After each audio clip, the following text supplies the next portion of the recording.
I printed all 15 of these filmmaking tools with my 3D printer, and it cost me a total of $15. A 3D printer can unlock an insane amount of customizable tools for your filmmaking workflow. So in this video, I'm gonna walk you through all the different tools that I made, why they could be useful. I'll link to the files below, but first, what is 3D printing? Well, let me give you the filmmaker's guide to 3D printing. So you're gonna go online and find the cheapest and highest quality 3D printer you can find. I'll make it easy for you. In my opinion, it's the Bamboo Lab A1 Mini. So for about $200, you're gonna have a printer and you're gonna pick up 2 filaments, PLA of your choosing and finish. This is gonna be great for indoor use only. It's not super strong and it's highly heat sensitive, so you don't wanna use it outside. And then you're gonna get PETG, which is the ideal and cheapest filament for on-camera products. Now, that's pretty much it in terms of spending money for your first handful of tools. Each roll of filament is a kilogram of filament, and I don't even think I used half a roll to print all the items you're gonna see in this video. Next, you're gonna go on to Maker World or Things. Those are my favorites. And you're just gonna search up whatever the tool is that you need. For me, the first thing that really unlocked this for me was the NPF cheese plate.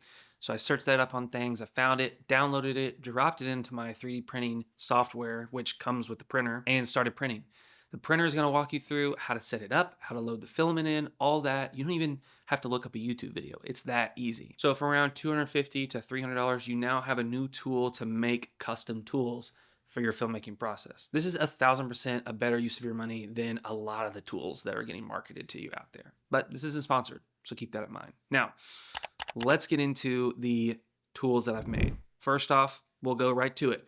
The NPF cheese plate. Now, if you ever tried to rig up a director's monitor, you know that you really need a cage for that sort of thing. But I don't have cages for my monitors, and I just don't want to spend money on them. So I found a file for an NPF cheese plate, and it has 1/4 threads in it. When you print it with PETG, they're actually pretty strong, and it allows you to mount a bunch of different things into those NPFs. Now, originally, I would print these out and then screw in a V-mount plate on it and have a V-mount on the back. But I recently just printed this, which is an NPF V-mount, NPF to V-mount adapter. Now, this little mechanism here is not the cleanest. It's not spring-loaded, but it will somewhat lock in the V-mount, so it could be a good use. And if you have any 3D modeling experience, you could totally dial this in and make it a little bit better. But I do feel like this is a really cool one. On that same theme, we've got an NPF to NPF. So this is going to give you an NPF that will then, also give you an NPF. And this is great for things like wireless transmitters. So on the back of your monitor, you may want to attach a wireless transmitter, and you don't want to use a pesky like Magic Arm or something like that. So you can use one of these. One side goes into your monitor, one side goes into your wireless transmitter, and you're good to go. All 3 of these, though, I will say, will really work together to help you dial in a rig for a director's monitor. And honestly, I think there's a couple of small modifications that could be made to these that would make them even better. But that's honestly for a different video, because the 3D modeling side of 3D printing can get cumbersome. I'm going to say this now because I know you guys are going to have opinions about this. But I printed all of these models in white PLA, matte white PLA, because they're easier to film on camera. But I'm not actually going to use these on my rigs. For my rig builds, I print black PETG, so it's a very clean look. I guess you could print white camera accessories, though, if you want to. Next is something I printed, and it's become very useful, and it's this little mic tripod. So it basically holds my mic. It has a cold shoe attachment on the top, and my mic just slides in here, and then I can set it on my desk. This has been super helpful because I needed a really clean mic solution for Zoom calls, because I've been on a lot of Zoom calls lately, and this works perfectly. The Rode mic has a little USB-C, so it plugs right into my computer, and this little thing just holds my mic on my desk 24/7, which is pretty handy. But that may not be applicable for everybody. So we're gonna move on to something that everybody needs, which is lens caps. Now, lens caps are, if you're like me, you lose them all the time. Now, I don't really lose the back cap of lenses very often, but I do lose them quite a bit. And you can print anything from body caps to back lens caps to front lens caps with spring-loaded mechanisms, which is pretty insane. And this is just super helpful because, if you lose a lens cap, you're gonna spend, I don't know, $5 for a 2-pack, when you could spend cents printing one of these. Next, staying on the topic of lenses, we can also print focus gears. Now, some of you may not be, using focus gears in your everyday workflow, but in my opinion, if you're cinemodding vintage lenses, I mean, yeah, you're going to need focus gears.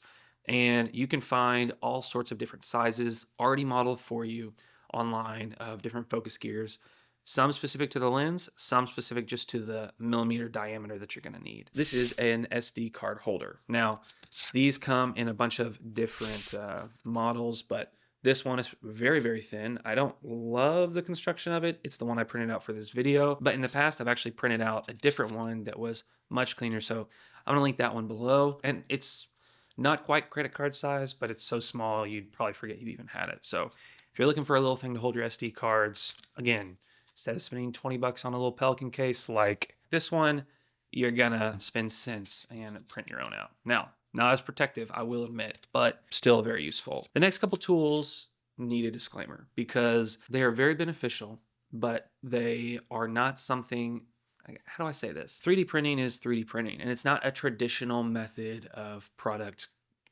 creation, like construction. So products that are made in a traditional way, injection molding, different things like that, sometimes, not all the time, but sometimes have a little bit of a stronger build. Specifically, for the next three products I'm going to talk about, they only come in metal variations, but we're making them out of plastic.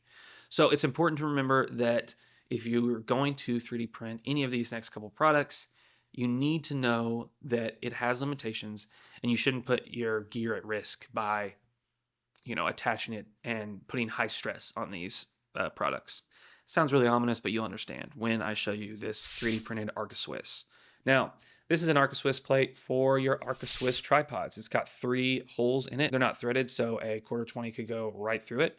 It could attach to your camera, it could attach to your tripod, and you'd be good to go. But you can understand when I say that most Arca Swiss plates, if not all, are made of some sort of metal. So I wouldn't suggest putting this on the bottom of a very heavy camera or putting this between a camera and a very heavy tripod. I think if you're going to use this, it'd be great for a studio setup or something like that with a small mirrorless body, and it's not really made to go out in the field.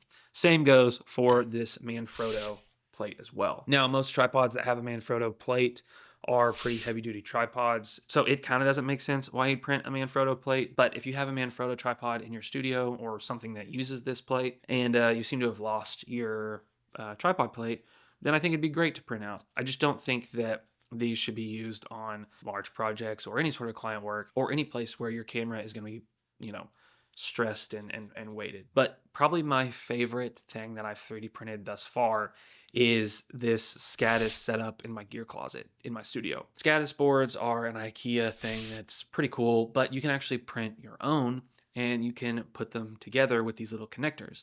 Then you can go on and find specific shelves and different attachments that will hold very specific items on your Scatus board. So you can get hooks and other shelves and custom holders for little action cameras, all sorts of things like that. I personally love how this looks, and it's brought a ton of organization to this space specifically.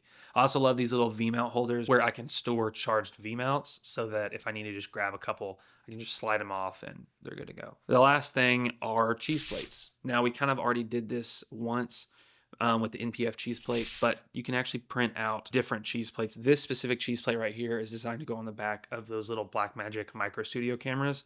So it's pretty cool for stuff like that, but I do think that, you kind of run into this same issue with the tripod plates. Like, I'm not going to 3D print a whole camera rig with this. You see people like Camera Foundry printing out these, cine backs for cameras. And I think that there is some benefit there because it's a combination of metal and 3D printed gear. So it's not all 3D printed. So you just got to keep that stuff in mind when you're 3D printing pieces for your camera. But that's not the end of the amount of things you can 3D print. There are tons of different accessories, specifically accessories for specific cameras or existing filmmaking tools. You can go out and print custom desk organizers, which are pretty insane. I love the way this one looks. It's got a nice, I don't know if you can tell, it's got a nice texture on it. And I use this all the time. And something really satisfying about this one is that it fits the AirPod Pros like perfectly. It's kind of insane. 3D printing can be a huge unlock when it comes to custom tools for your filmmaking process. And I genuinely believe if you're a filmmaker who just is always looking for this specific tool that can solve a specific problem, but you can't find it anywhere, 3D printing is the way to go. And I think for a lot of us budget filmmakers, that's a really valuable thing to have. But I also think, some of the biggest first ACs on movies could benefit from having 3D printers because they could custom print rigging pieces for their gear, for their cameras that they're rigging out. And the more you dive into it, the more the possibilities open up. And on top of all that, if you're sourcing the actual file from the Maker World website, then you can start prints just from your phone, which is an unreal thing. It's the most Tony Stark thing I've ever heard of. I literally could be at dinner and I could start a 3D print just from my phone, and then come in the next morning to my studio and have a fresh new print to look at. It's literally ridiculous. But yeah, if this hasn't convinced you to purchase a 3D printer, then I don't know what will. If you made it this far in the video, thank you for watching, and let me know if you have any 3D printing questions in the comments. I've actually created a whole one-page 3D printing guide for filmmakers down below, so you can access the links in the description, but you can also check out the 3D printing guide for filmmakers, and it's gonna give you just a basic breakdown of everything I talked about here with a couple of extra details to make it foolproof for you to go from zero to 3D printing custom gear tomorrow. Anyways, hopefully that helps you, and until next time, let's get out there and make better film.